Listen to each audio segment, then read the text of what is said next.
Senate will come to order. The senators will please take their seats. The senators and all in attendance will please stand and be led in an invocation by the Honorable J. Chapman Peterson, 34th Senatorial District. Following the invocation, all will remain standing and be led in the Pledge of Allegiance to the flag of the United States of America by the Honorable Susan Clark Sharp, Clerk, Senate of Virginia.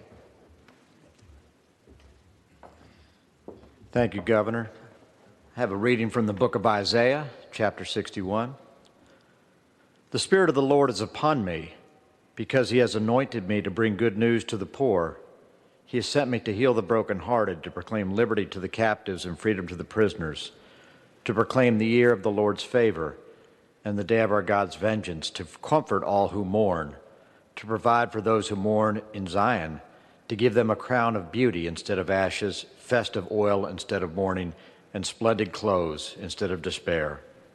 They will rebuild the ancient ruins. They will restore the former devastations.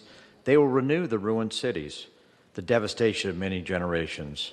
Strangers will stand and feed your flocks, but you will be called the Lord's priests. They will speak of you as ministers of God, and you will boast in their riches. In place of shame, you will have a double portion. You will rejoice over the share. You will possess the land, and eternal joy will be yours. Lord, I thank you for bringing us together in this house of science, this house of faith. Thank you for bringing us together from across this Commonwealth, different backgrounds, different political parties, different perspectives, but seeking your will to try and find the perfect balance to lead this great Commonwealth and to further the cause of humanity. In Jesus' name we pray. Amen.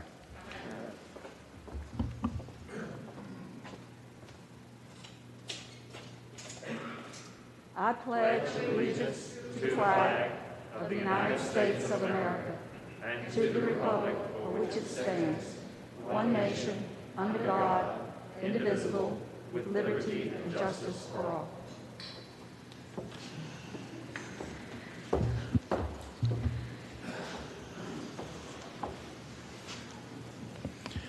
The clerk will call the roll. All those in attendance will please record their vote aye.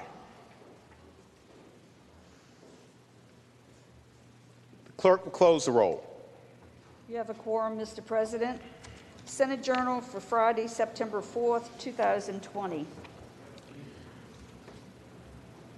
Senator from Spotsylvania, Senator Reeves moves that the reading of the journal be waived. All in favor of waiving the reading of the journal will record their vote aye. Those opposed, no. Are the senators ready to vote? Have all the senators voted? Do any senator desire to change their vote? Clerk will close the roll. Ayes 34, noes 5. Ayes 34, noes 5. The reading of the journal is waived. The clerk will report any communication from the House of Delegates. The senior senator from Fairfax, Senator Saslaw. Mr. President, I move we waive the reading of the communications from the House. Thank the senator. The question is, shall the reading of the communication of the House of Delegates be waived? All in favor of waiving the reading will record their vote aye. Those opposed, no. Are the senators ready to vote? Have all the senators voted? Do any senators desire to change their vote? Clerk will close the roll. Ayes 35, noes 3, Rule 36-1. Ayes 35, noes 3, Rule 36-1. The reading of the communication from the House of Delegates is waived. The clerk will report any communication from the governor. We do not have any, sir. Thank you, Madam Clerk. Is there any other business to come before the Senate in the morning hour? Do any senators wish to be recognized? Seeing none, the clerk will call the calendar. Senate calendar for Wednesday, September 9, 2020. Regular calendar, House bill on third reading. House Bill 5103, a bill relating to the General Appropriation Act, appropriation of funds for the Department of Elections. Reported from the Committee on Finance and Appropriations. Senator from Northern Fairfax, Senator Howe. Thank you, Mr. President. I move the bill be passed by for the day. Thank the senator. Without objection, House Bill 5103 will go by for the day. Uncontested calendar Senate bills on third reading. Senate Bill 5039, a bill relating to emergency services and disaster law, powers and duties of the governor, purchase of personal protective equipment during a disaster caused by a communicable disease, a public health threat.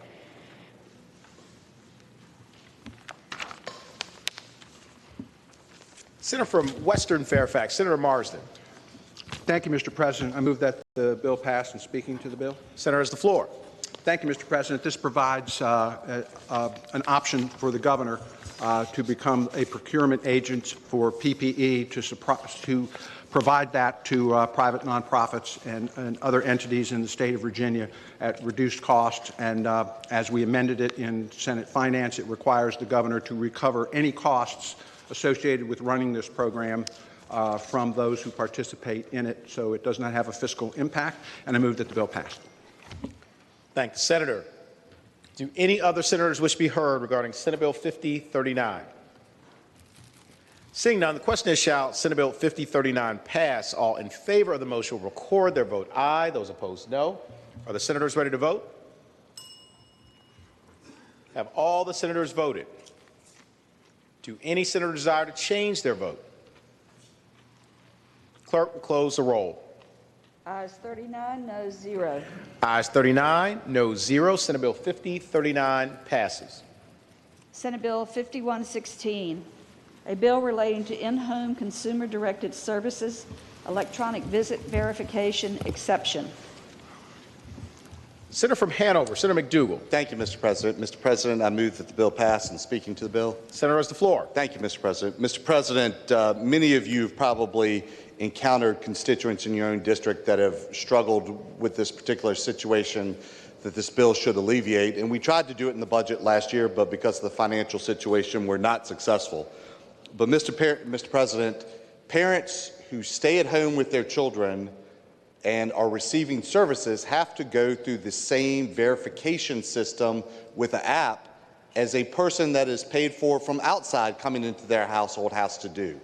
And Mr. President, when that parent is there 24/7 and that child is having a situation that is potentially disruptive at a period of time, it is incredibly challenging for that app that deals mainly with GPS, for the parent to have to log in and log out repeatedly in order to get credit for the time that they are taking care of their child.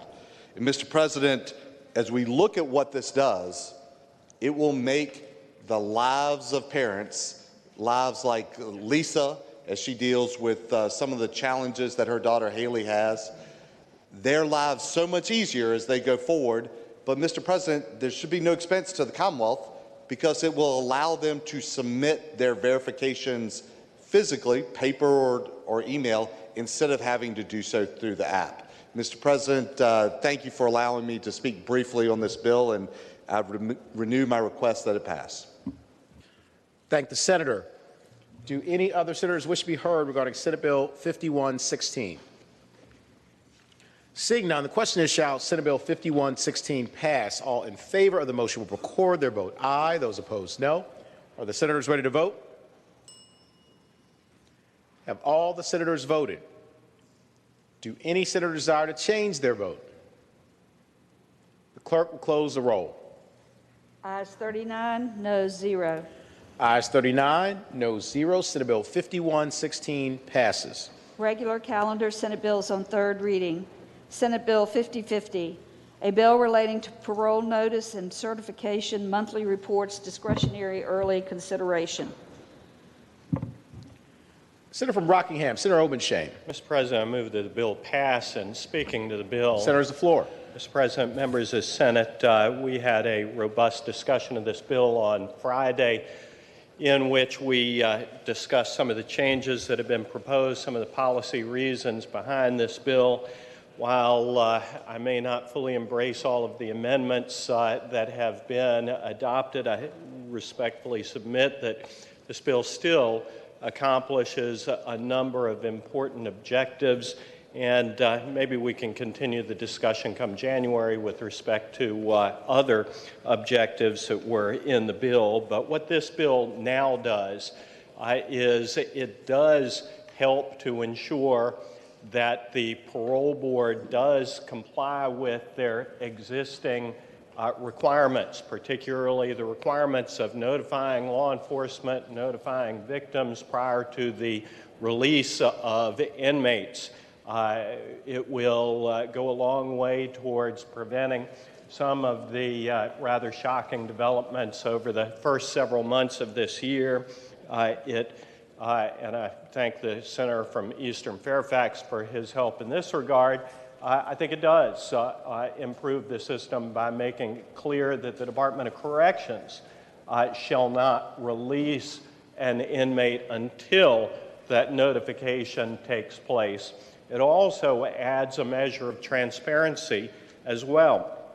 And no matter what you think of some of the decisions that were made by the parole board earlier this year, I would respectfully submit that that these transparency measures are going to satisfy folks on both sides of the aisle.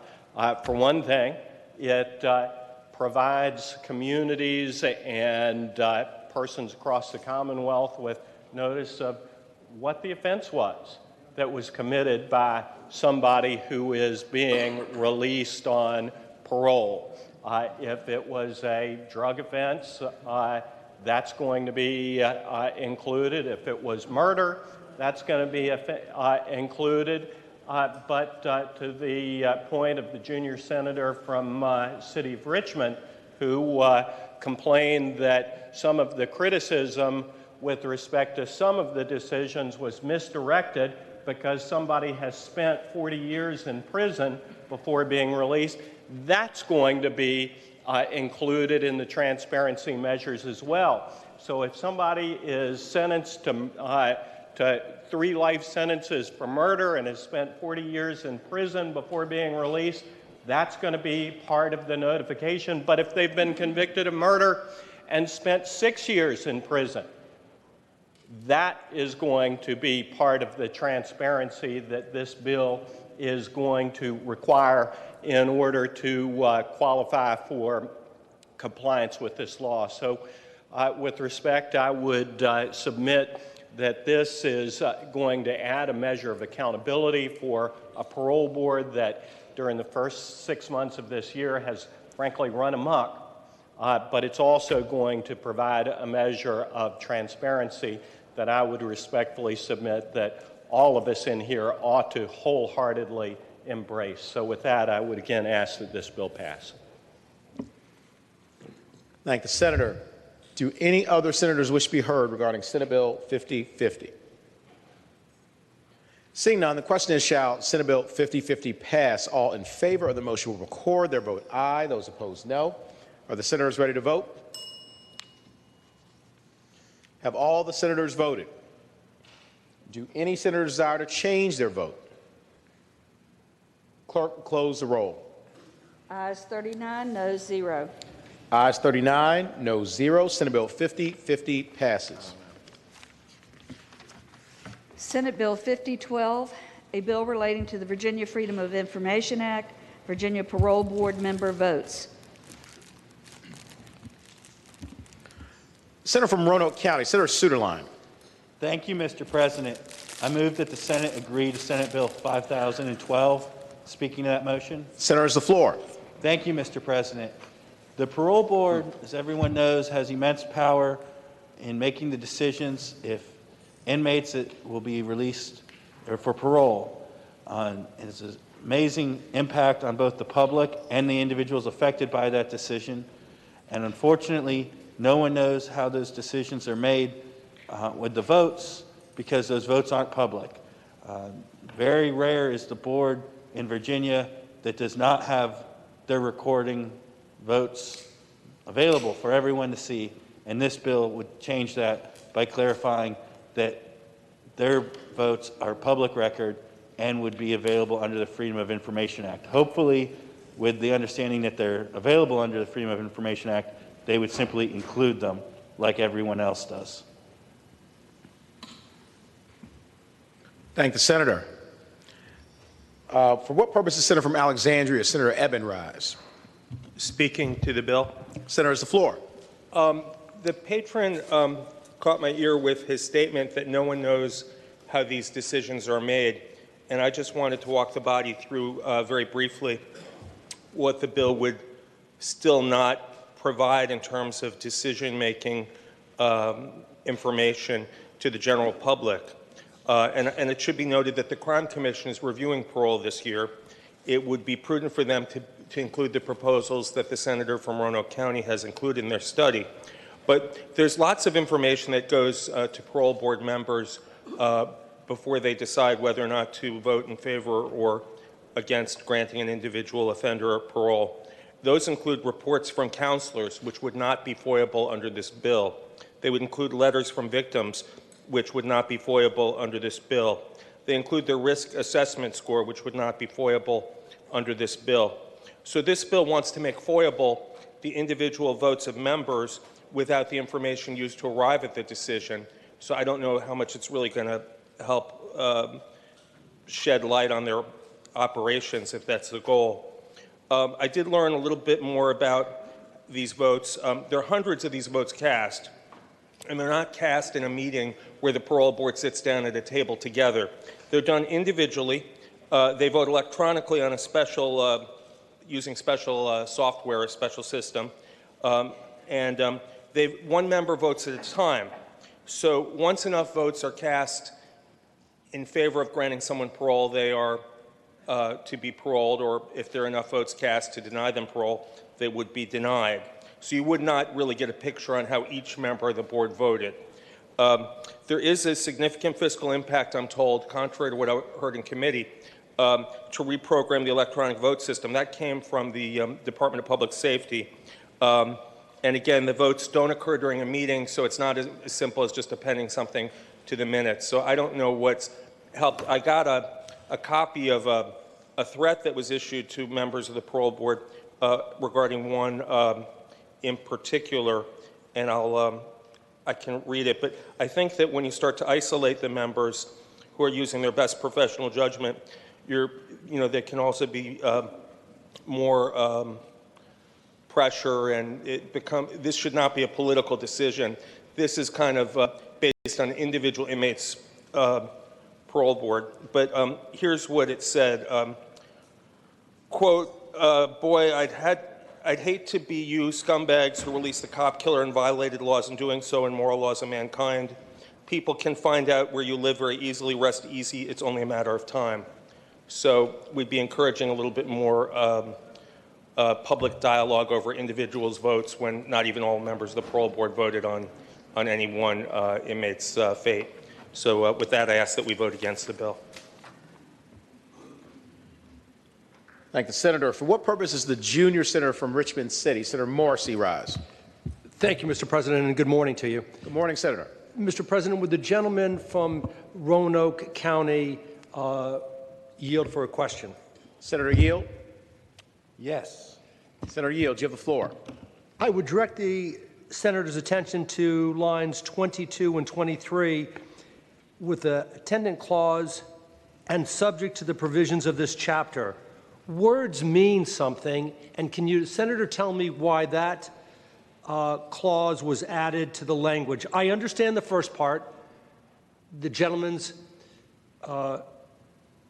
request for full transparency on individual board member votes. But what did the gentleman mean by adding the language and subject to the provisions of this chapter? Senator, has the floor. Mr. President, thank you. It means that this is not something different. I think the senator from Richmond understands it to mean in the same way it does everywhere else, that it's related specifically only to this chapter. This is about the larger FOIA provisions and not anything beyond that. Would the gentleman yield for a final question, Mr. President? Senator Yield? Yes, Mr. President. Senator Yield, you have the floor. The gentleman from Alexandria talked about some provisions that are not FOIAble. Is this clause and subject to the provisions of this chapter in any way, and I'm not being cheeky, I just don't know, in any way trying to get around a otherwise non-FOIAble request? Senator, has the floor. Thank you, Mr. President. I would tell the junior senator from Richmond that the intent is simply so that the votes, the conclusion, the act taken by the individual board members that then makes the collective action would be public in the same way that each of our votes individually have to be recorded. I thank the senator, Mr. President.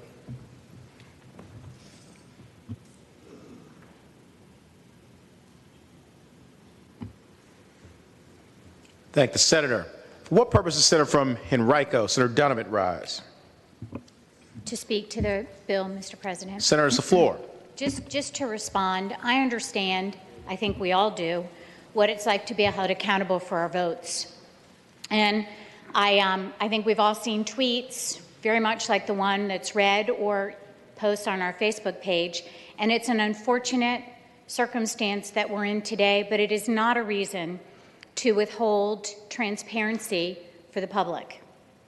And anybody that makes a threat like that on social media or anywhere else should be held accountable. I think we're going to hear some very robust tweets at the upcoming VPAP luncheon that some of us recorded. But I do think that we need to have accountability in the public, and people should be held accountable if they threaten anybody that's in a position, but we should all be held accountable for our votes.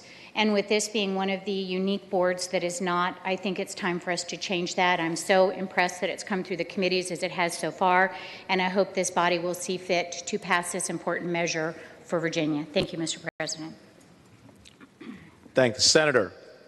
Do any other senators wish to be heard regarding Senate Bill 5012? For what purpose, Senator from Roanoke County, Senator Suderline, rise? Thank you, Mr. President. I renew the motion that the Senate agree to Senate Bill 5012. Yes, some folks have things they have to say about the actions of board members currently. That's the way it is now. Several other states have this information public. In the Commonwealth, we sometimes disagree about various policies, but the one thing that we generally agree on is that it should be for transparency, and that the actions that we take, the final actions, should be public. The person that would be subject to possible parole, anyone that's a victim or the person themselves, anyone in the community, they know who the prosecutor was who prosecuted the case. They know who the judge that presided over the case was. Often these cases go to appeal. They know who the judges that presided over those cases as well were. The public has a right to know who is making these actions on the parole board itself. Thank you, Mr. President. Thank the senator. Question is, shall Senate Bill 5012 pass? All in favor of the motion will record their vote aye. Those opposed, no. Are the senators ready to vote? Have all the senators voted? Do any senators desire to change their vote? Clerk will close the roll. Ayes 29, noes 10. Ayes 29, noes 10. Senate Bill 5012 passes. Uncontested calendar, Senate bill on second reading. Senate Bill 5043, a bill relating to expungement of police and court records. Reported from the Committee on the Judiciary with a substitute, and from the Committee on Finance and Appropriations with a substitute. Senator from Bath, Senator Deeds. Mr. Chair, Mr. President, with the recommendation that we not agree to the substitute from the Committee on Judiciary, I move that it be agreed to. Thank the senator. With the recommendation that it be rejected, the question is, shall the committee substitute be adopted? All in favor of the motion will say aye. Those opposed, no. No. The noes have it. Mr. Committee substitute is rejected. Senator from Bath, Senator Deeds. Mr. President, I move the passage of the substitute from the Committee on Finance and Appropriations. Thank the senator. The question is, shall the committee substitute from the Committee on Finance be adopted? All in favor of the motion will say aye. Aye. Those opposed, no. The ayes have it. The committee substitute is adopted. Senator from Bath, Senator Deeds. Mr. President, I move that the bill be engrossed and passed to its third reading. Thank the senator. The question is, shall the bill be engrossed and advanced to its third reading? All in favor of the motion will say aye. Those opposed, no. The ayes have it. The bill is engrossed and advanced to its third reading. Senate Bill 5025, a bill relating to Board and Commissioner of Health, emergency orders and regulations, duration. Reported from the Committee on Education and Health. Senator from Bedford, Senator Newman. Mr. President, I move that the bill be engrossed and advanced to its third reading. Thank the senator. The question is, shall the bill be engrossed and advanced to its third reading? All in favor of the motion will say aye. Those opposed, no. The ayes have it. The bill is engrossed and advanced to its third reading. Senate Bill 5007, a bill relating to criminal cases sentencing reform. Reported from the Committee on the Judiciary with a substitute and from the Committee on Finance and Appropriations with a substitute. The junior senator from Richmond City, Senator Morrissey. Mr. President, with the recommendation that we reject the substitute from the Committee on the Judiciary, I move that we adopt the committee substitute. Thank the senator. With the recommendation that it be rejected, the question is, shall the Senate adopt the committee substitute for the Committee on the Judiciary? All in favor of the motion will say aye. Those opposed, no. No. The noes have it. Committee substitute is rejected. The junior senator from Richmond City, Senator Morrissey. Thank you, Mr. President. Mr. President, I move that we adopt the committee substitute from the Committee on Finance and Appropriation. Thank the senator. The question is, shall the committee substitute be adopted? All in favor of the motion will say aye. Aye. Those opposed, no. The ayes have it. The committee substitute is adopted. The junior senator from Richmond City, Senator Morrissey. Thank you, Mr. President. Mr. President, I ask that the bill be engrossed and passed along to its third constitutional reading. Thank the senator. The question is, shall the bill be engrossed and advanced to its third constitutional reading? All in favor of the motion will say aye. Aye. Those opposed, no. The ayes have it. The bill is engrossed and advanced to its third constitutional reading. Senate Bill 5017, a bill relating to local correctional facility definition. Reported from the Committee on Rehabilitation and Social Services with amendments and from the Committee on Finance and Appropriations. Senator from Northwestern Fairfax, Senator Boysko. Thank you, Mr. President. I move the amendments be agreed to. Thank the senator. The question is, shall the committee amendments be agreed to? All in favor of the motion will say aye. Mr. President? Senator from Western Fairfax, Senator Marsden. Thank you, Mr. President. Could this, before we adopt a substitute, could this bill go by for the day for preparation of a different substitute tomorrow? Without objection? Seeing no objection, Senate Bill 5017 will go by for the day. Senate Bill 5018, a bill relating to conditional release of geriatric, terminally ill, or permanently physically disabled prisoners. Reported from the Committee on Finance and Appropriations with a substitute. Senator from Loudoun County, Senator Bell. Thank you, Mr. President. I move the committee substitute from the Committee on Finance and Appropriation. Thank the senator. The question is, shall the committee substitute be adopted? All in favor of the motion will say aye. Aye. Those opposed, no. The ayes have it. The committee substitute is adopted. Senator from Loudoun County, Senator Bell. Thank you, Mr. President. Move the bill be engrossed and advanced to its third reading. Thank the senator. The question is, shall the bill be engrossed and advanced to its third reading? All in favor of the motion will say aye. Aye. Those opposed, no. The ayes have it. The bill is engrossed and advanced to its third reading. Senate Bill 5024, a bill relating to law enforcement misconduct. Reported from the Committee on Finance and Appropriations. Senator from Portsmouth, Senator Lucas. Thank you, Mr. President. I move that the bill be engrossed and advanced to its third reading. Thank the senator. The question is, shall the bill be engrossed and advanced to its third reading? Mr. President. Senator from Eastern Fairfax, Senator Servo. Sorry, could that bill go by temporarily? Without objection, the bill will go by temporarily.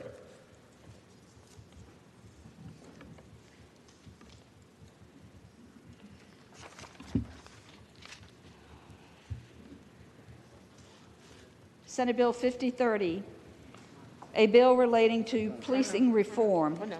Reported from the Committee on the Judiciary with a substitute. I think Holy's going to be. Then from the Committee on Finance and Appropriations with a substitute. There is a floor substitute and 2 floor amendments. Mr. President. Senator from Franklin County, Senator Stanley. Mr. President, if the patron wouldn't mind, could that bill go by for the day? Senator from Hampton, Senator Locke. The request was for the bill to go by for the day, whether or not there's any objection. Do you want to turn your mic on, Senator, just to make sure we can hear you? Mr. President, I do mind that it goes by for the day. I will not be here tomorrow. Senator objects to it going by for the day. She indicated she will not be here tomorrow. Oh, okay. Well, Mr. President, I thought we were going to be here for the next 3 or 4 weeks, so if we could let it go by for the day and maybe pick it up next week, but if not, then I'll withdraw my request. Senator from Hampton, Senator I Locke. didn't hear what he said. I didn't hear what he said. Senator, do you want to stand back up and make sure the senator can hear what you said? Oh, I'm sorry. I thought we were going to be here for a while, but yeah, I understand if she's objecting to my simple request that it go by for the day, then I guess I understand.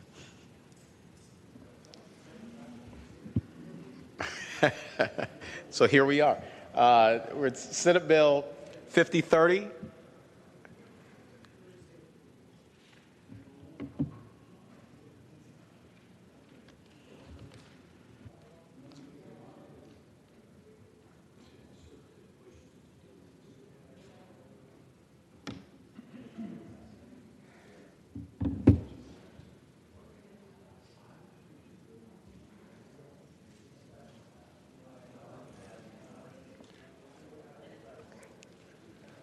Senator from Hampton, Senator Locke. Thank you, Mr. President. I move that with the recommendation that it not be accepted, I move that the substitute from the Judiciary Committee not be agreed to.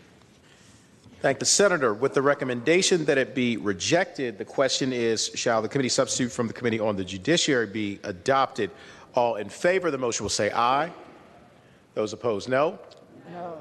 The noes have it. The committee substitute is rejected. Senator from Hampton, Senator Locke. Thank you, Mr. President. I now move that the substitute from the Committee on Finance and Appropriations be agreed to. Thank the senator. The question is, shall the committee substitute from the Committee on Finance and Appropriations be agreed to? All in favor of the motion will say aye. Those opposed, no. The ayes have it. The committee substitute is agreed to. Senator from Hampton, Senator Locke. Senator from Franklin County, Senator Stanley. Thank you, Mr. President. I now move that we waive the reading of the floor amendment, the two floor amendments. Pardon me.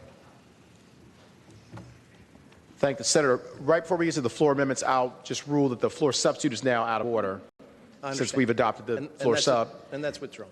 Thank the senator. And the question is, shall the reading of the floor amendments be waived? All in favor of the motion will say aye. Aye. Those opposed, no. The ayes have it. The reading of the floor amendments is waived. Senator from Franklin County, Senator Stanley. Thank you. I now move that the floor amendments be adopted. And speaking to that motion, Senator has the floor. Thank you, Mr. President, members of the Senate. This is quite a large omnibus bill, as we've argued about it, and negotiations have gone on, and this is one of the final results. And certainly, it's come through finance, and we're on the second reading. But I thought it necessary that if we're going to have an honest discussion with ourselves, because we were charged with coming down here to address police reform, so that what happened in Minneapolis would not happen in the Commonwealth of Virginia. And so when we looked at what the problems were, what was the source of the killing of George Floyd? What was one of the contributing factors? It was a bad cop that had been on the street for too many years, protected by his police union. He had for his 15 years of service, that cop had 15 excessive force complaints, an average of one a year. And we only know about 2 of them, how they worked out. He got public reprimands, but he was never taken off the job. In fact, he was there teaching other police officers when George Floyd died. Ladies and gentlemen, when we look at what was that core cause, or at least a contributing factor, is that police officer was allowed to stay on the street, stay on the beat. And that contributed and was a direct factor of that horrible day in Minneapolis. When we look at the other allegations of police brutality that are going on around in the cities of the United States, what we see is a common denominator, that each one of those cities has collective bargaining for their police officers. Part and parcel of that collective bargaining. Mr. President, would the gentleman yield? Mr. President, will Senator yield? Not yet, Mr. President. When I finish, I will be happy to yield for my friend there. Senator does not yield. Senator remains with the floor. Thank you. But in every city, what we're seeing is is that police unions like these exist. And more importantly, what they do is that they command the discipline process. They negotiate the protection of their union members in a way that allows those union members who may be bad cops to stay on the job, stay paid with taxpayer money. These two amendments basically, in a nutshell, say to us, now that we've passed legislation and it's become law that collective bargaining at the local level is permitted, that we make one exemption,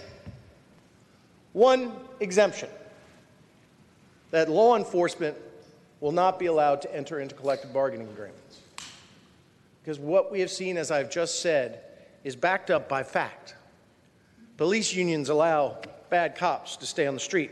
I've done a lot of research, Mr. President, and I recommend that everyone read the Bureau of Justice Statistics special report, even though it's back in June of 2006. The facts haven't changed. And the conclusions of this report are that in municipal police unionized areas, citizen complaints about the police use of force far exceed those in other areas like county police and primary state agencies. I've done a lot of research on this. Some may say, well, this is a political issue. You hate unions. As I said previously, I don't hate unions. My father's side of the family is all union, UAW. We have one of the greatest unions in the city of Danville. Those that work at Goodyear. I'm not against unions, but they have their time and their place. And ladies and gentlemen of the Senate, they do not belong in law enforcement. They do not belong in law enforcement because we see that it contributes directly to the results of people being deprived of their rights and people being deprived of their life. Just in some of the things that I've researched, a 2018 University of Oxford study is pretty dramatic here. Of the 100 largest American cities found that extend protections in police contracts, it was a positive correlation between police violence and other abuses against citizens.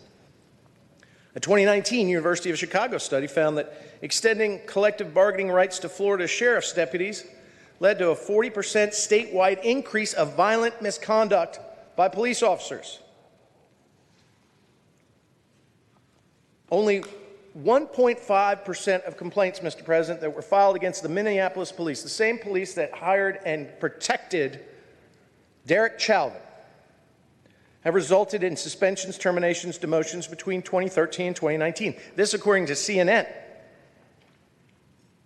There were over 2,013 complaints against police within that jurisdiction for excessive force just within that time. And only 1.5% of those result in suspensions. But even suspensions, ladies and gentlemen, don't get rid of the bad cops. A 2006 report from the Bureau of Federal Justice Statistics found that unionized police agencies garnered a 9.9 use of force complaints for every 100 officers. 3 times as much as for non-union agencies. And even as I just said earlier, those suspensions occur 1.5% of the time. It does not result in the police officer being terminated. And even when they're terminated, ladies and gentlemen, they're rehired. In 2017, Washington Post did an investigation that demonstrated a stunningly high percentage of officers fired for misconduct in Washington, D.C. are eventually rehired after a lengthy appeals process mandated by collective bargaining. 45% of the officers fired for misconduct between the years of 2006 and 2017, according to the Washington Post, were rehired. In Philadelphia, that rose to 62%. Bad cops who had been convicted or found that they had used excessive force and had been fired for it were rehired. In San Antonio, the great city of San Antonio, that rehiring for those officers who were found to have abused the citizenry were rehired at a rate of 70%.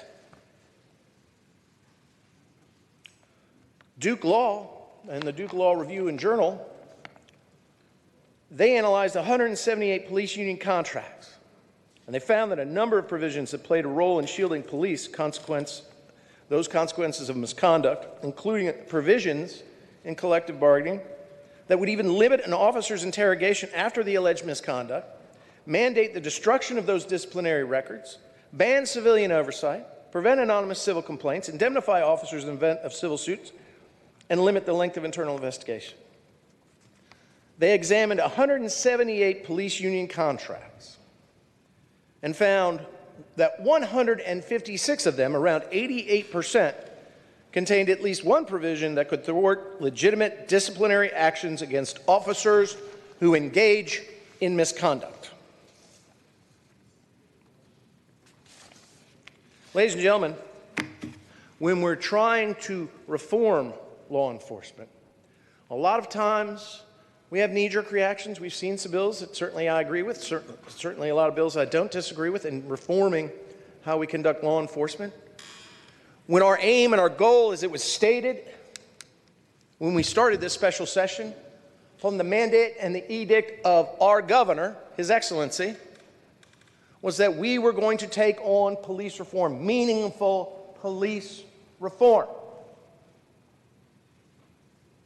Ladies and gentlemen, facts don't lie. And moreover, this is a very simple act of saying we can have unions. We can have unions at the government level, at the local level, but they don't belong in law enforcement. Every sheriff that I've talked to doesn't want them. There's no law enforcement in my area that says, oh, we can't wait for collective bargaining. I've heard even in arguments from my friend from Fairfax, Senator Surville, says, well, you know what? Unions are good because it helps increase their pay. Cops are underpaid. They need to be paid more. And I appreciate that comment. But ladies and gentlemen, the people who set the rate of pay for our sheriffs are sitting in this room. No collective bargaining is going to help them get an increase of pay because we're the ones that set the salaries. So what does that leave collective bargaining at the local level in law enforcement for? If nothing else than to protect the law enforcement officer, even the bad one. I have always come in here every year and moved and put amendments to the budget for an increase in our sheriff's pay. They are some of the lowest paid officers in our Commonwealth. In fact, I have an officer who, because of the number of children he has, based on his rate of pay, qualifies for public assistance. The good men and women of law enforcement don't do this job to get rich. They do it because they believe in their communities. They put others in front of themselves. They prioritize a noble profession in their minds because they're doing good for the community. And there are a lot, 99.5, 9.6, a lot of good cops, a lot of good police officers at every level in the Commonwealth of Virginia. But we don't need to unionize them because the risk of unionization may provide the result of what we saw in Minneapolis in the tragic death of George Floyd. And Mr. President, I would renew my motion that the floor amendments be agreed to, and I will yield to any questions that the gentleman from Bath may have. Mr. President, Senator. the gentleman yields. Senator from Bath, Senator Dietz. Senator yields. You have the floor. I would ask the gentleman if this is similar or identical to a bill that was dealt with earlier by the Commerce and Labor Committee. Senator, has the floor. Mr. President, I would answer the gentleman by saying it is similar. Well, Further question? Yes, would he yield for an additional question? Senator yield. I will. Thank you, Mr. President. I would ask the gentleman what was the result of that bill being dealt with in the Commerce and Labor Committee. Senator, has the floor. Trying to remember, Mr. President, I would answer the gentleman by thinking that it was that the Democrats voted against it. That's what I remember. Further questions? Mr. President, I'd like just to speak to the amendments. Senator, has the floor. The Democrats voted against it, and the bill died. This past session, we gave public employees at the local level the right to collectively bargain beginning this year, and during the veto session, we extended it to next year because of the pandemic. Before collective bargaining can occur at the local level, the local governing body has to agree to it. In Senator Locke's bill right now are provisions that will make sure that cops that are bad, that do bad things, that record follows them and they're not rehired. We don't need these amendments, and I'd ask you to reject them. Thank the senator. For what purpose is the senator from Eastern Fairfax? Senator Surville rise. Thank you, Mr. President. Will the senator from Franklin County yield for 2 questions? Senator yield for 2 questions. If they don't involve math, Mr. President, yes, I'll yield. Senator yield, you have the floor. No math, Mr. President, but I would ask the senator, first of all, if we were to adopt his amendment, is he promising us he'll vote for the bill as Mr. Jefferson would like him to see him do? Senator's floor. Mr. President, I'd answer the gentleman by stating the omnibus bill in and of itself has some things that I would vote for. And if we had taken each one at a time, I think you would have found that I would have voted for more things in it that I would have voted against it. But instead, we put it in an omnibus bill. You know, sometimes it's not proper for us to try to eat a cinder block in one bite. And that's what I think we're doing here. But if you add this amendment to the bill, then I'd be hard-pressed to vote against it. Further question? Ooh. Okay, Mr. President, yes, further question. I yield. Okay, thank you. Mr. President, I've never eaten a cinder block before, but I guess I'm about to try one tomorrow. But I would say with regard to his amendment, you pointed out in your comments a moment ago that you talked about deputy sheriffs and their pay, and I think you were sort of suggesting this amendment had something to do with deputy sheriffs. My read of subsection D of 40.157.2, which is reflected here in your amendment, is that constitutional officers are prohibited. They're not included in our collective bargaining options, so that if you work for a constitutional officer, you're not allowed to collectively bargain. That's not authorized by the bill we passed last year. Isn't that right?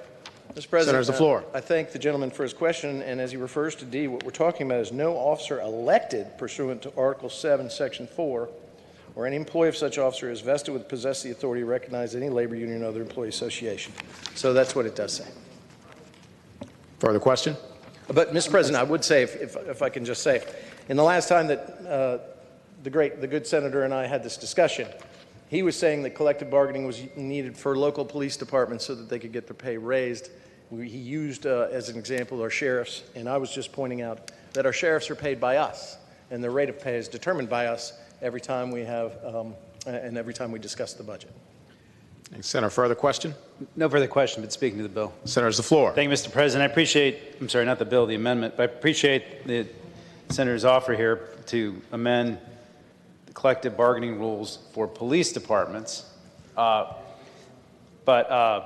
It still is, I think, lacking for a lot of reasons. The senator from Bath already covered the fact that we dealt with this in Judiciary Committee and discussed it and appreciate. He wants to hitch his caboose onto our train here, but the second thing I'd say is this bill is local option, right? The collective bargaining, the collective bargaining bill we passed last year is local option. So there's no mandate that anybody has to recognize a union, or for that matter, that they have to recognize a union for all purposes. Local governments can pick and choose from that menu. They're not required to. The third thing, I think it's a fair question, Mr. President, as to whether or not police unions have an effect on officer discipline and use of force. There's actually research about this, and it goes both ways. There's some studies that find that unions are associated with increased use of force in complaints, and there's other studies that find that it makes no effect and that there's other variables that have an impact on it. But I would say that if the senator is concerned about police and unions negatively affecting officer discipline, hiring, and firing, then he ought to draft a bill that says that instead of just banning police unions carte blanche. And because more importantly, as he's already, I guess, in part taken the words out of my mouth, our officers do difficult work, and they go out and put themselves on the lines every day. They deal with a lot of very difficult people for a lot of different reasons, and they are underpaid for what they do. I'm happy to admit that any day of the week.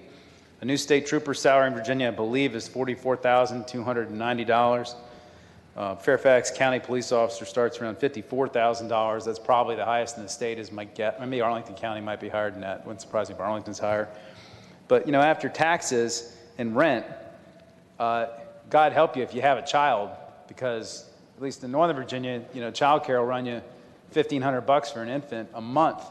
So, I don't know where you pay for food or a car or electricity or anything else if you're a police officer, unless you're married to somebody that's making a lot of money. And, the salaries we pay these folks don't allow them to live in the jurisdictions that they police.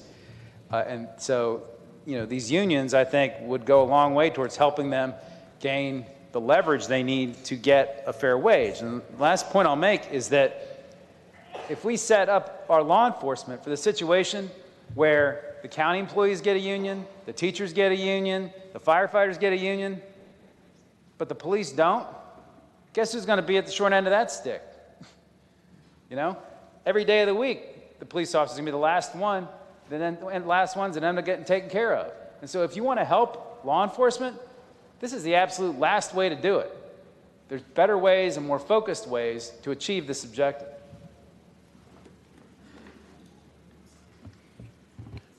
Thank the senator. For what purpose does the senator from Roanoke City, Senator Edwards, rise?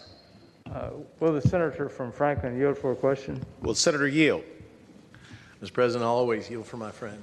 Senator yields. You have the floor. Mr. President, I'd ask my good friend the question, do you believe in the right to counsel? Senator has the floor. Mr. President, that's a loaded question since I am an attorney, and to say anything other than absolutely would be a disservice to my own profession. So I believe in the right of counsel when counsel is required by the Constitution, and I believe in the right to counsel when anyone needs legal assistance and a great lawyer like me to stand next to them. Mr. President, thank the senator. Further paid question? for and authorized by the Stanley Law Group. To a further question? Senator Yield? Further question? Senator Yield, you have the floor. Does the senator believe or understand that one of the benefits of unions, police unions, for example, is they provide counsel to police officers who maybe in disciplinary matters need counsel? Are you aware of that? Senator's the floor. Mr. President, every union contract is different in law enforcement. One would assume that counsel would be allowed. We also have the police officers' kind of Bill of Rights in our own statute, which I think one of our pieces of legislation tries to repeal. That also provides a administrative hearing process and the right to counsel as well. Further question? Would the senator yield for a third question? Senator Yield? Of course. Senator Yield, you have the floor. I've heard the senator say that police should get paid more, and I certainly agree with that. Are you aware that one of the benefits of a police union would be to lobby for increased pay at the local level as well as the state level? Senator has the floor. Mr. President, I would say that a union operates in that function because certainly it requires higher rates of pay so that the dues can be paid by the member officers. And I'm sure that is one part of what they do, but I am aware of police chiefs and sheriffs who fight very hard, whether it be at the local level or here in Virginia's capital, to try to see that the people, the men and women of law enforcement that work for them get paid very well. So whether it's a union advocating for higher pay, whether it's a politician advocating for higher pay, or a police chief or a sheriff advocating for higher pay, I see them all on equal levels. Further question? Mr. President, speaking to the bill. Senator has the floor. Mr. President, this is landmark legislation here. We've established statewide professional standards of conduct, provisions for decertification of bad cops, for example. We provided for the training to de-escalation techniques. We provided for prohibiting, for example, neck restraints and that type of thing. This is landmark legislation. It encompasses a lot. Adding this issue here doesn't do anything but hurt the bill. For those localities, we've already allowed localities to have collective bargaining if they want. It's prescriptive only. It's not required. It's only authorized. I doubt very many localities are going to do it because the local governing body is going to have to agree to it. And they're not going to raise taxes because there's a local police union. But what the police unions do is provide counsel to those officers that need it.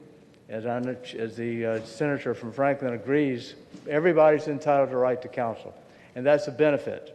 Another benefit, again, is lobbying for adequate pay. Again, the senator from Franklin believes in increased adequate pay. So do I. And I think there's no place in this bill for this legislation. We've dealt with collective bargaining previously, as the senator from Bath has talked about, and I would hope the body would vote no on this bill. It does nothing to help the bill whatsoever. Thank the senator. For what purpose does the senator from Spotsylvania, Senator Reeves, rise? Thank you, Mr. President. Speaking to the floor amendment. Senator, you have the floor. Thank you, Mr. President. I believe I am probably the last law enforcement officer in the General Assembly now that Senator Carrico has retired. I'd like to speak to the floor amendment simply by saying that I think my colleague from Franklin County has got it right. I met with all the Sheriff's Association, Virginia State Police, Police Benevolence, Association of Chiefs of Police, and this was on the top of their worry list, Mr. President. What do we do when we're trying to get rid of bad cops and then we got to deal with their union shop? Mr. President, I will tell you, as a former Prince William County police officer and a current sheriff deputy, there's a big difference between a sheriff's department and a police department.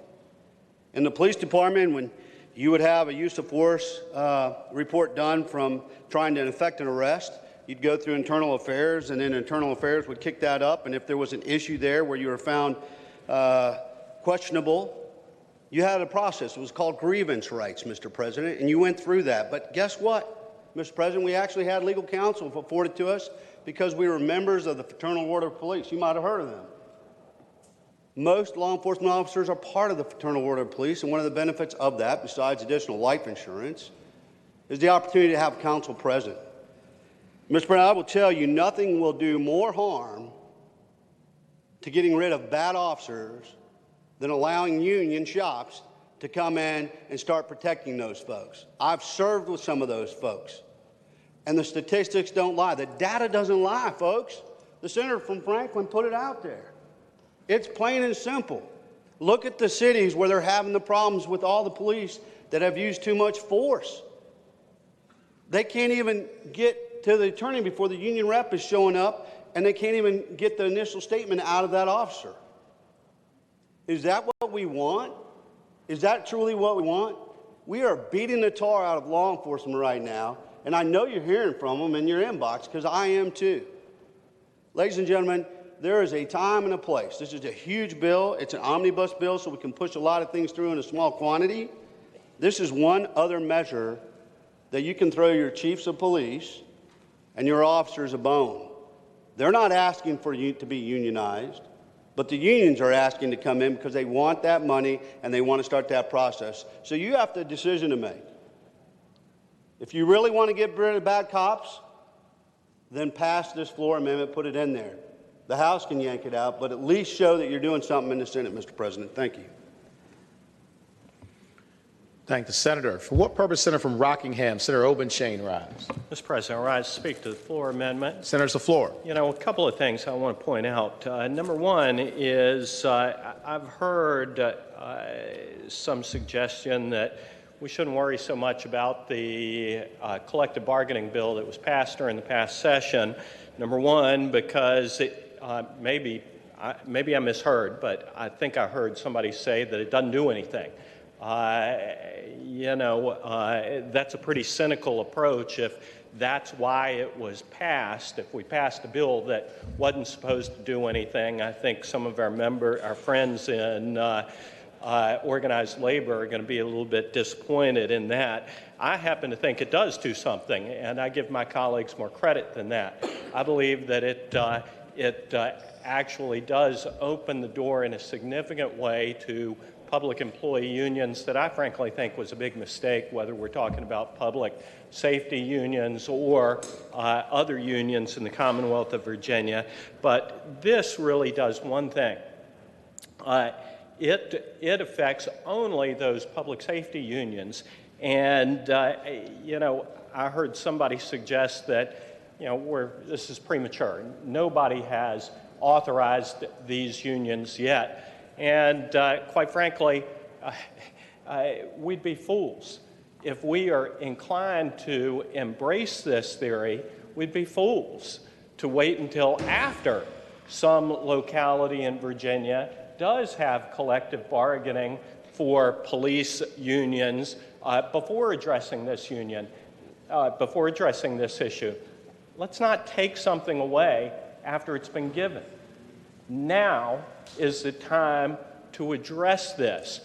After the events in Minneapolis, a lot of mainstream media outlets across the country, and I'm not talking about Fox News, I'm not talking about National Review, but a lot of mainstream news outlets that everyone in here would agree is not part of the right-wing media, has looked at this issue and has said one of the biggest problems, the elephant in the room, are public employee unions, police unions. And I just took a quick look, and you look it up on the internet, and the articles that pop up are in the New York Times, how police unions became such powerful opponents of reform efforts. The Atlantic, how police unions and arbitrators keep abusive cops on the job. New Yorker, how police unions fight reform. Reuters, U.S. mayors identify police unions as the major obstacle to reform. That is something that has been identified as really the single biggest factor that is keeping more bad cops across this country on the job than anything else. If we really want to address police reform, all of these commentators have identified one thing that we can do in a meaningful way to prevent the kind of occurrence that we all agree we've got to stand up and fight and prevent. And this is one of those things that we ought to do if we are truly serious about keeping bad cops off the street. And I'll conclude by saying, the New York Times says that police unions aggressively protect the rights of members accused of misconduct, often in arbitration hearings, and they battle vigorously to keep these behind closed doors. And they've been remarkably effective at fending off broader change, using their political clout and their political influence to derail efforts to increase accountability. We've got an opportunity to be independent of these political interests, the big money interests that seek to constrain us and keep us from doing something that will bring about great good in protecting citizens across the Commonwealth of Virginia. What are we here for if we're not here to adopt some meaningful efforts to reform law enforcement? And this is just such an effort. I would ask that this floor amendment pass. Thank the senator. For what purpose is Senator from Arlington, Senator Favola, rise? Thank you, Mr. President. Speaking to the floor amendment. Senator, it's the floor. Thank you, Mr. President. Well, I'm glad to hear that we agree on two major things. Both sides of the aisle, we want to stop bad policing, and we want to look for the proper tool to do that. I would argue that the underlying bill has many tools in it regarding the decertification of police, regarding not passing a quote-unquote bad cop to another jurisdiction. All kinds of protections are in the underlying bill. If we're concerned about the local level and whether or not local governments are going to contractually enter agreements with the police unions that may be and may fly in the face of the transparency we're looking for, I just don't think that fear is wisely placed. Coming from local government, our county attorney used to tell us, you operate in sunshine. You can thank the General Assembly for all the laws on the books that require all of your meetings to be public, every decision to be public, every appropriation you make, every agreement you enter into, every contractual agreement with employees. All of that is done in a public setting. So the same cities that are asking for major reform in policing, yes, they do have unions, but I would venture to say their local officials will be re-examining whatever contracts they've entered with their police unions, and they will look very different. If we don't think we've given local government enough sunshine requirements, that's a different bill. That is a different bill. Because local governments are going to have, could, if they so chose, they could enter collective bargaining agreements with all kinds of employee associations. They have to have a public process and what those collective bargaining frameworks must look like, according to the bill we passed last year. And when they actually get to the agreement, again, that agreement has to be adopted in a public setting. So I believe that the accountability and transparency we're looking for rest with the local government and with the sunshine laws that are already on the books. And again, if they're not, I'd be happy to come back and look at what more we need to do to ensure that we have the transparency at the local level. That's a separate bill. I think the underlying bill is the right way to go. With all due respect to my colleague from Franklin County, I would ask you to defeat the floor amendment. Thank you, Mr. President. Thank the senator. For what purpose, the senator from King George, Senator Stewart, rise? Speak to the bill, Mr. President. Senator, has the floor. I apologize. Speak to the floor amendment. Mr. President, as I understood this, we all came to Richmond because we wanted to work on racial justice, and there were some budget issues we needed to do, but I took that very seriously, and I took it to heart, and I worked on bills. I worked real hard on a bill with the gentlelady from Hampton because having been a practicing lawyer in this Commonwealth for 30 years, I've seen racial injustice. I've seen crimes like the senator from Franklin and the senator from Senator Chafin have talked about and that we've all seen and we know exist. And I looked at that video of George Floyd on the ground with that cop with his knee in his neck, and I thought, how in the world could anybody do that to somebody? And I think we all watched it. We watched that video over and over again, and we all got madder, and there was more disbelief in the whole thing. And I think it took about 2 days for me to learn that that cop hadn't been fired because the union kept protecting him. And that's the reality of it. We're here in this special session to try to deal with bad cops. Most of our policemen are outstanding individuals, and they do an outstanding job for our communities. But you got a few bad ones, just like you got a few bad ones in every profession.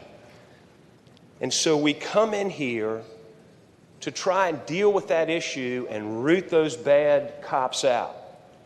And we know it was a bad cop who killed George Floyd, who couldn't be fired because of the union. And so the whole incident that precipitated this national movement where people are protesting and rioting in the streets are because of a cop that couldn't be fired because of the union. We know this is the problem. Why in the world wouldn't we take this opportunity? If you really believe in racial justice and you want to try to root these bad cops out, don't let unions protect them, and let's adopt these floor amendments. Thank the senator. For what purpose does the junior senator from Richmond City, Senator Morrissey, rise? Thank you, Mr. President. Mr. President, would the senator from Franklin City yield for a question? Franklin County. Senator Yield. Yes, Mr. President. Senator Yield, you have the floor. They'll probably send me a bill for that faux pas. I'm sorry, from Franklin County. I would ask the gentleman, why are you not satisfied that civilian review boards would cull from the police departments those bad officers? Why doesn't that assuage your concern? Mr. President, I'd answer the floor. gentleman by saying civilian review boards, while they have their place, absolutely would be struggling with a police union in the disciplinary process. We're not just talking about, providing them a lawyer. We're talking about not giving statements. We're talking about protecting them from interview. We're talking about protecting them from discipline. And so I think a civilian review board would live very harmoniously with this floor amendment in trying to say that we're not going to allow collective bargaining and unions at the police level, just for law enforcement. And that would then clear the way for these civilian review boards, if passed, to then do their job without interference. Would the gentleman yield for another question? Senator Yield. I will. Senator Yield, you have the floor.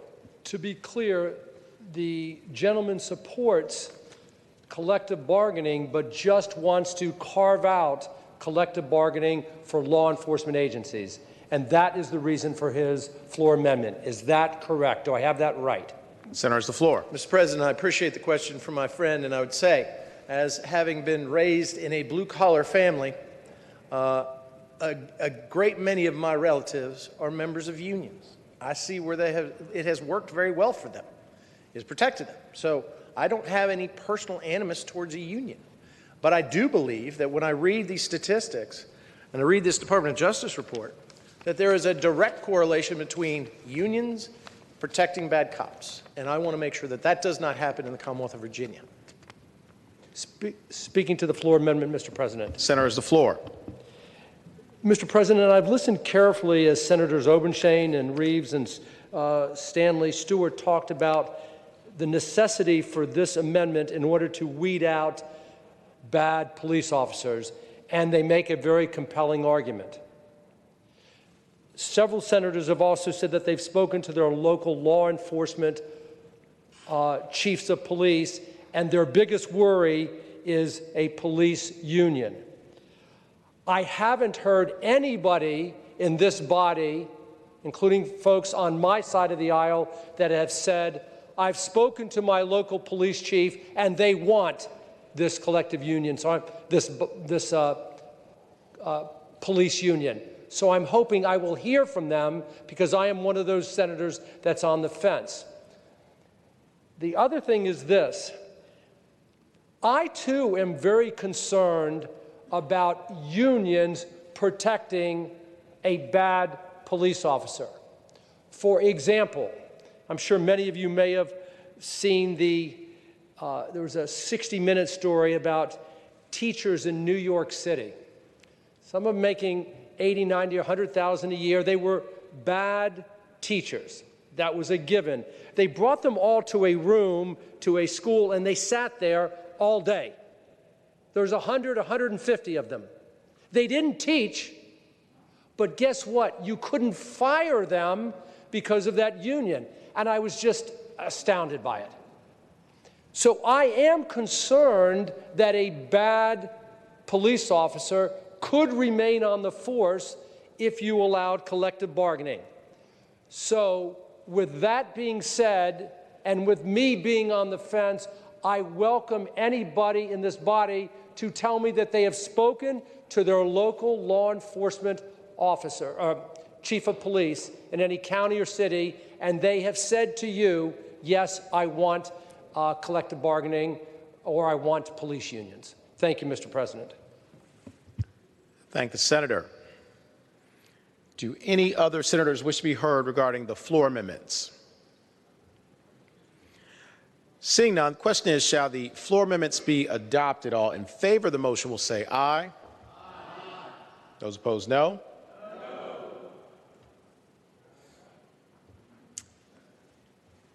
Chair is uncertain.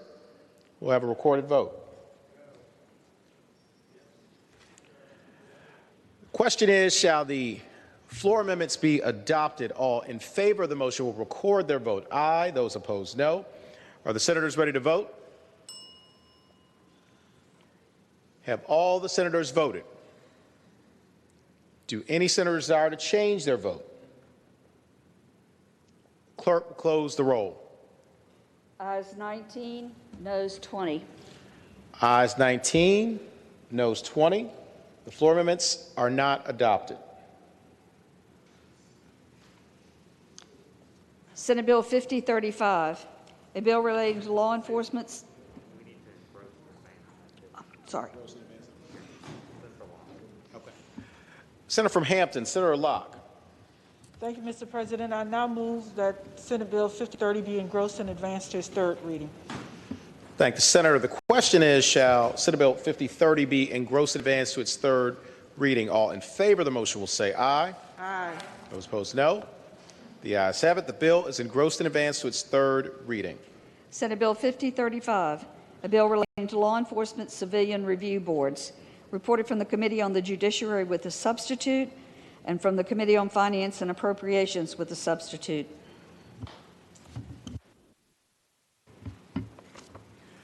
The junior senator from Chesterfield, Senator Hashmi.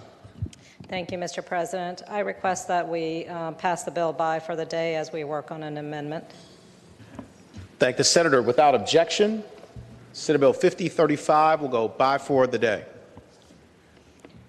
Senate Bill 5053, a bill relating to burning cross on property of another or public place with intent to intimidate penalty, reported from the Committee on the Judiciary with a substitute and from the Committee on Finance and Appropriations. Mr. Chairman. Senator from Eastern Fairfax, Senator Servo. Thank you, Mr. Chairman. This legislation takes a couple bills from Class 6 to Class 4 felonies, which has some fiscal impacts. The Finance Committee would like to look at it again. I'd move to re-refer this bill to the Finance Committee. I've talked to the patron about it. Mr. Chairman. Senator from Bedford, Senator Newman. Mr. Chairman, point of order. Was the motion to re-refer it to Finance? Mr. Chairman. Yes. I'd like to make a substitute motion that the bill go by for the day. I think the senator that is chairman of Finance has indicated that there will be no more meetings, there'll be no more bills heard, and the impact of that would be to kill the bill. I'm sure that's not what you wanted, but Mr. President, I would make a substitute motion that that bill go by for the day, and then we can take a look at it tomorrow. Thank you, Senator. Mr. Chair. Call Senator from Fairfax City, Senator Peterson. I would call the previous question.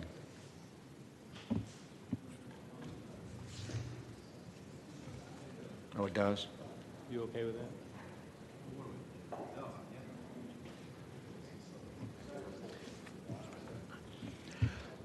Question is, shall Senate Bill 5053 be recommitted to the Committee on Finance? All in favor? Okay.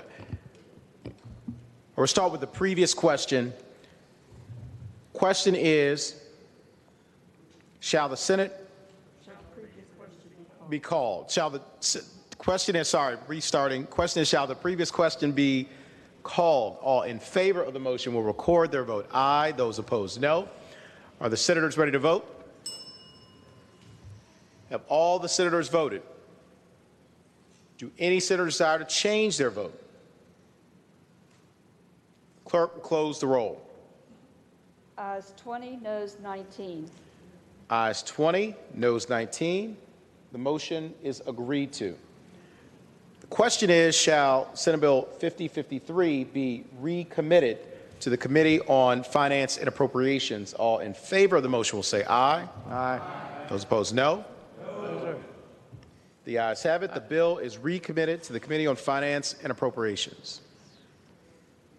Memorial resolutions. Sorry, Madam Clerk. Seeing at least 8 hands, we will now have a recorded vote. For what purpose does Senator from Lynchburg, Senator Peake, rise? Yes, sir, Mr. President. I had pressed my button so I could ask the senator from Fairfax a question about his motion, if he would rise for a question. Mr. President, I'm sorry, point of order. I believe you can't debate after previous questions have been called. Is that correct? That's correct. Then that sounds like he won't. Okay. The question is, shall Senate Bill 5053 be recommitted to the Committee on Finance and Appropriations? All in favor of the motion will record their vote aye. Those opposed, no. Are the senators ready to vote? Have all the senators voted? Do any senators desire to change their vote? The clerk, close the roll. Ayes 21, noes 18. Ayes 21, noes 18. Senate Bill 5053 is recommitted to the Committee on Finance and Appropriations. Memorial resolutions. Senate Resolution 532, celebrating the life of the Honorable John Henry Hager. Senator from James City County, Senator Norman. Thank you, Mr. President. I'd ask that the resolution be agreed to, but speaking to the motion, sir. Senator, the floor. Mr. President and ladies and gentlemen of the Senate, you will notice that the initial patrons that are listed there are those of us who had the privilege of serving from 1998 until 2002 when Lieutenant Governor Hager presided over this body. In the resolution, there are many recitations of the incredible accomplishments that John Hager achieved during his life, not the least of which is overcoming the physical limitations that he had. While he had some physical limitations, it certainly never deterred his determination and ability to achieve and accomplish. Where I spent a great deal of time with Lieutenant Governor Hager outside of the General Assembly was on the Jamestown-Yorktown Foundation. And John Hager had many passions and community commitments during his career, but I can tell you the affection and the contributions that he made to the Jamestown-Yorktown Foundation continued up until the very time of his departure from the earth. And there are so many incredible things that could be said about him, but one thing that resounds through my mind, he was always an incredible gentleman and had a wonderful demeanor and loved the Commonwealth of Virginia.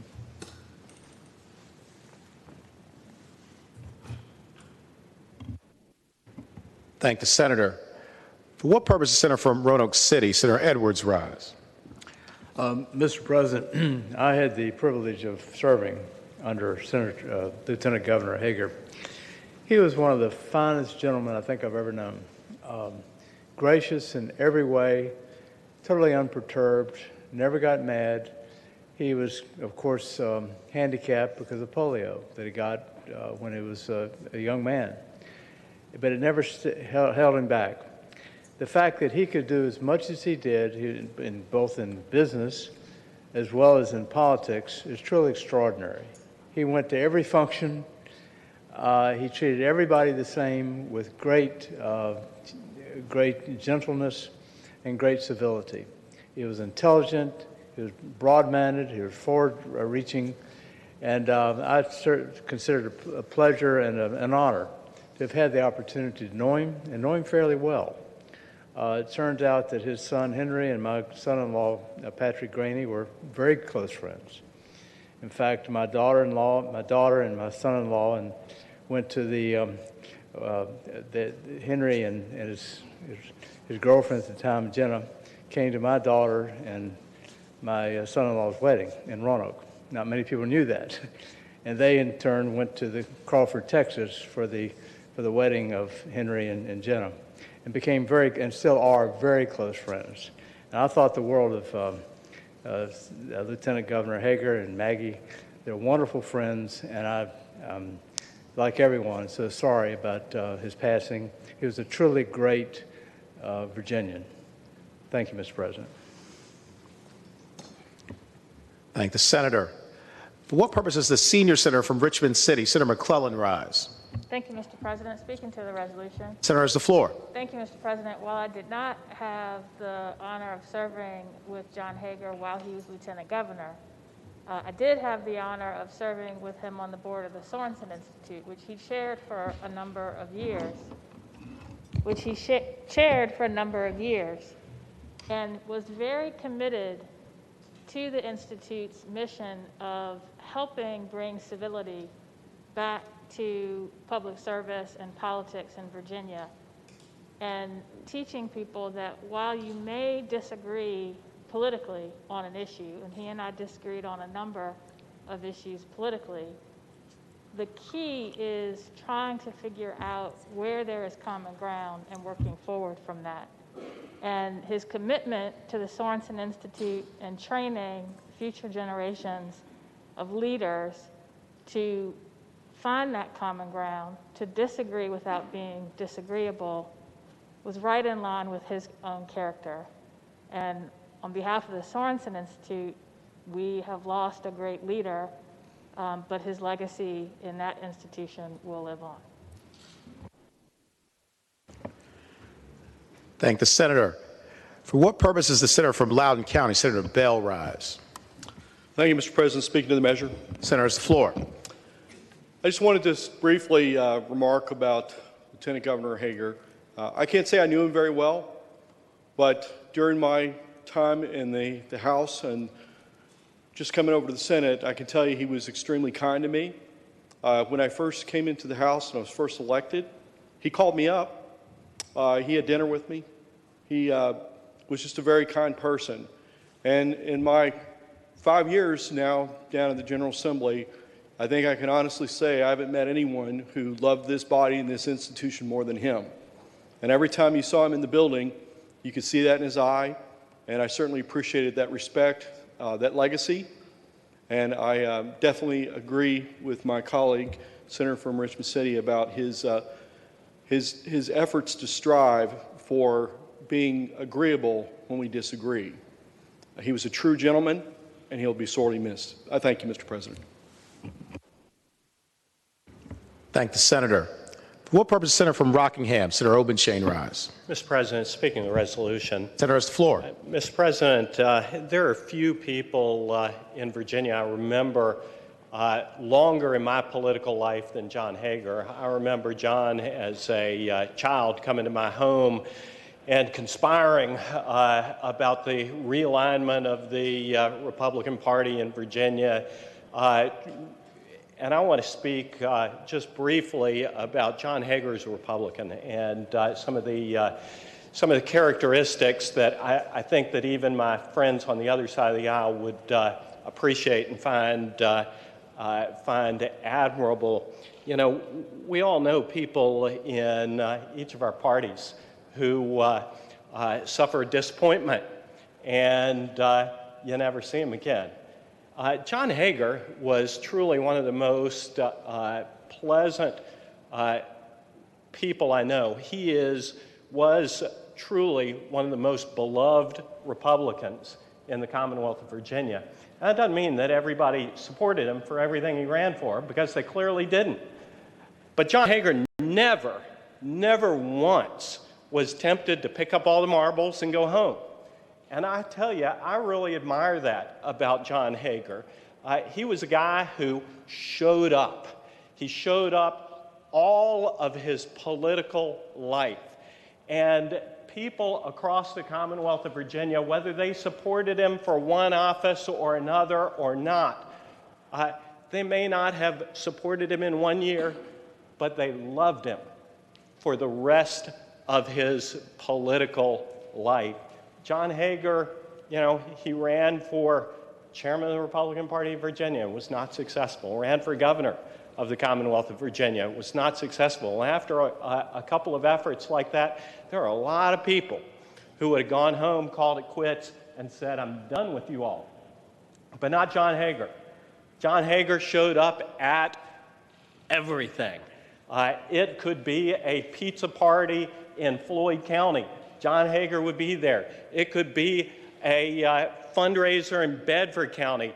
John Hager would be there. It could be a state convention. John Hager would be there. If something happened in my life, John Hager would give me a call. John Hager really, truly embodied not just the characteristics of a great Republican. If he was a Democrat, you'd call him a great Democrat. He just was a great Virginian and somebody who carries the characteristics that I think we all would hope to be able to emulate in our political and personal lives. I will tell you that I will deeply miss John Hager. And I just want to say that, Maggie, we send our love to you and your family, and we just pray for peace and comfort for the entire Hager family. Thank the senator. For what purpose does a senior senator from Fairfax, Senator Sasslaw, rise? I didn't, to speak to the resolution, I did not meet John Hager until he ran for lieutenant governor. And so that's been 23 years ago. I will tell you, in all the years that I've been here, and you all know that's quite a bit, he was certainly one of the most approachable figures that I've ever met in public life. And, you know, he was an extremely bright individual. He had an engineering degree from Purdue, and he had an MBA from Harvard. And, you know, he always had a pleasant air about him. And I can tell you, and this is pretty unusual for people who are involved in the American political system, I never heard one negative comment about that man, not a one. And what was really unfortunate was he contracted polio in his mid-30s from a very unusual situation, and dealt with that, you know, over the last 47 years, and he handled it real well, and he didn't let it get in his way or stop him from doing anything. So, Mr. President and Senator Norman, this was pretty, I was shocked to find out about this, and pretty sorry. We've lost a really great individual. Thank the senator. For what purpose does the senior senator from Chesterfield, Senator Chase, rise? Thank you, Mr. President. I rise to speak to the memorial resolution. Thank the senator. You have the floor. Vote against it. Mr. President, I rise today just to show honor to such a great man who would argue was not a politician. He was a statesman. I had the honor and privilege of reading his book, Best Seat in the House. I don't know if you all have read that yet, but I had the honor of interviewing him on my radio show, Cut to the Chase, with Senator Chase, and just really came to really get to know his background, and just a wonderful man who overcame so many challenges. I was also blessed and honored to have him at my home whenever I was first running for the state senate. As the gentleman from Rockingham mentioned, he always showed up, and it wasn't easy for him. And I remember many times watching him painstakingly get into his car, and he was just a man of no excuses. He always showed up, and I will always remember and appreciate his love, his affection, his friendship, him coming to my home, even though he didn't know me that well at the time, and just investing time into me and to my family, and just always showing up and being supportive. And today I just really want to give my best to Maggie if she's listening, and our prayers and our thoughts are with she and the entire Hager family during this time. And just encourage the body, if you haven't read Best Seat in the House, it is a fantastic book that was written about him, and I encourage you to read it. Thank you, Mr. President. Thank the senator. Do any other senators wish to be heard regarding Senate Resolution 532? Seeing none, the resolution will be agreed to in the usual manner. All those in favor of agreeing to the memorial resolution will please rise.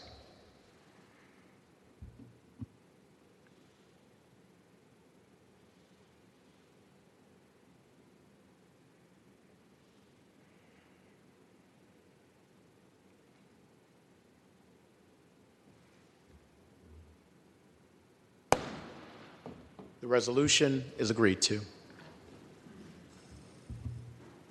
Senate Resolution 534, celebrating the life of Bishop Gerald O. Glenn. The junior senator from Richmond City, Senator Morrissey. Thank you, Mr. President. Mr. President, speaking to the memorial resolution. Senator, has the floor. Ladies and gentlemen, I don't know how many of you had the pleasure of knowing Bishop Gerald O. Glenn, but Bishop Glenn was not only an iconic figure in the North Chesterfield community where he pastored New Deliverance Evangelistic Church, but throughout Central Virginia. Sadly, he died of COVID-19 related illness this past April 11th. He was a beloved member of the community. He served in the United States Army for almost a decade, and a quarter of a century ago, in 1995, he started New Deliverance Evangelistic Church. He started the New Deliverance Foundation, a charitable organization, and New Deliverance Christian Academy, which taught young people from pre-K through 5th grade. I had the great privilege of visiting his church on several occasions, and to say that he delivered passionate sermons would be a gross understatement. He was involved in a wide range of community endeavors. He was the pastor and chaplain with the Chesterfield County Police Department. He produced Deliverance in Focus, a religious radio and television show. He will be very much missed, not only by his wonderful congregation, the people in Chesterfield County and in Central Virginia, but especially his wife of 40 years, Marcedia Glenn, and his 5 children, Quincy, Gerald Jr., Marjorie, Catherine, and Amanda.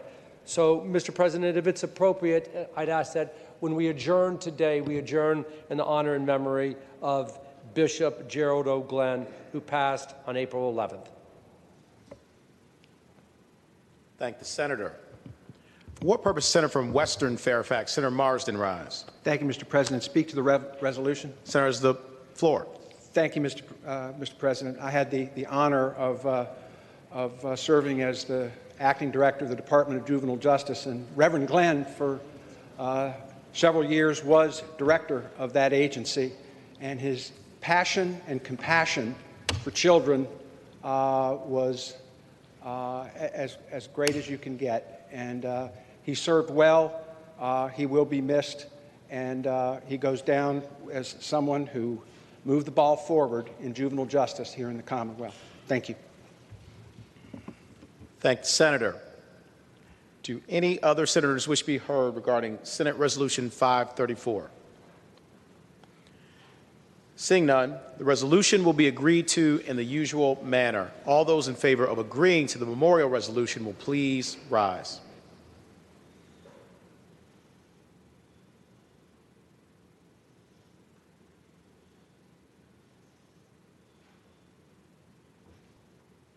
The resolution is agreed to. Returning to page 7, Senate Bill 5024.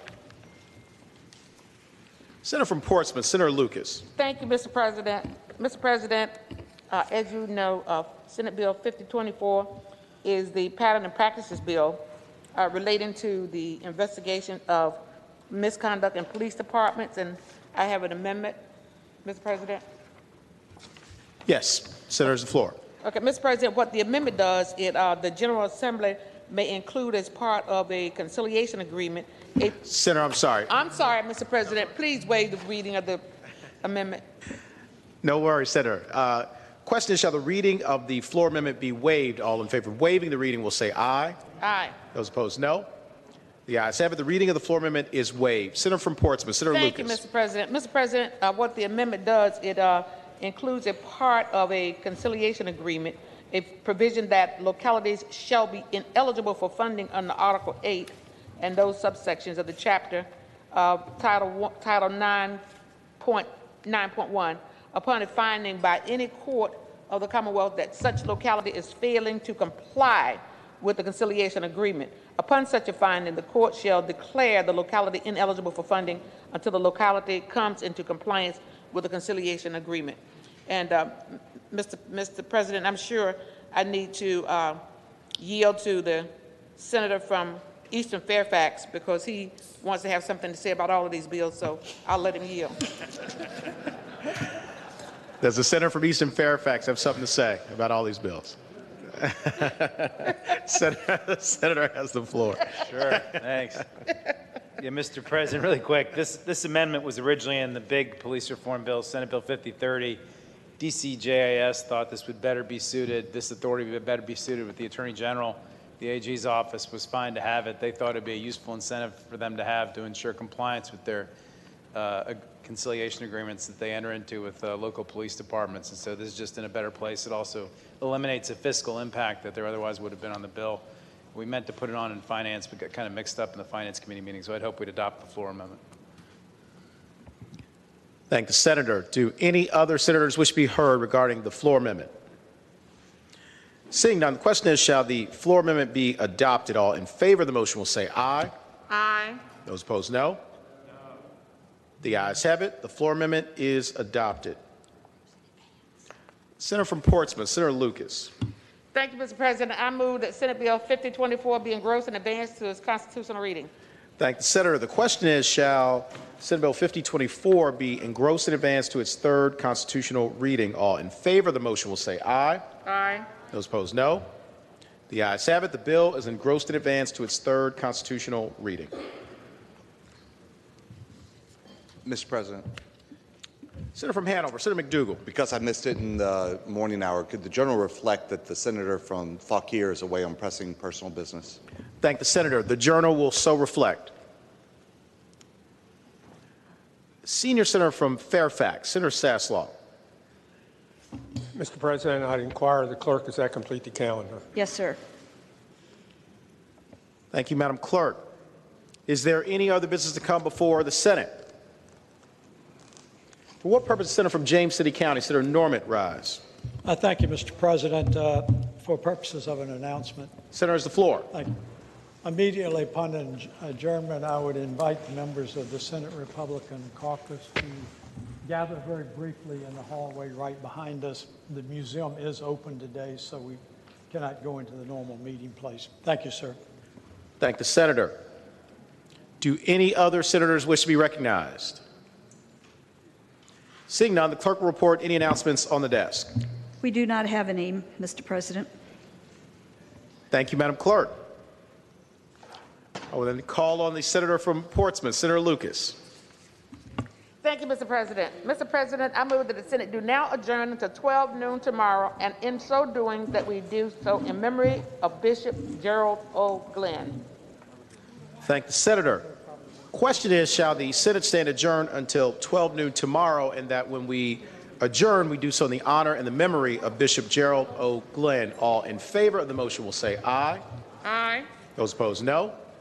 The ayes have it. The Senate stands adjourned until 12 noon tomorrow in the honor and memory of Bishop Gerald O. Glenn.